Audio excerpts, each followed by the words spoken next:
نحمدہ و نصلی علی رسولہ الکریم۔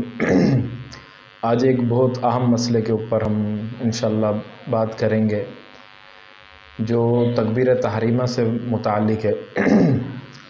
دیکھیں، عموماً ہم ایک غلطی کرتے ہیں اور وہ غلطی ہماری نمازوں کو ضائع کر دیتی ہے۔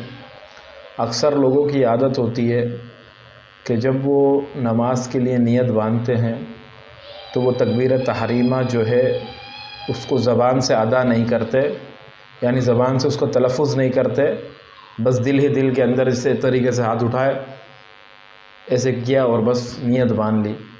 تو دیکھیں، تکبیر تحریمہ جو ہے اس کے لیے فقہاء نے شرائطوں میں سے ایک شرط یہ بھی رکھی ہے کہ اس کا تلفظ زبان سے ضروری ہے۔ اگر کوئی شخص اس کا تلفظ زبان سے نہیں کرے گا تو اس کی نماز اصلاً صحیح ہوئی نہیں۔ جب نماز کی ابتدا صحیح نہیں تو نماز ہی نہیں ہوگی۔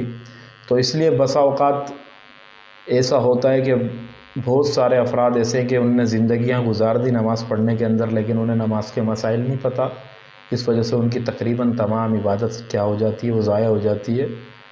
اس لیے اس سے اجتناب کرنا چاہیے اور ان مسائل کو سیکھنا چاہیے۔ تکبیر تحریمہ کا تلفظ زبان سے ادا کرنا چاہیے، صحیح طریقے سے اللہ اکبر کہہ کر، اور پھر نیت باندھ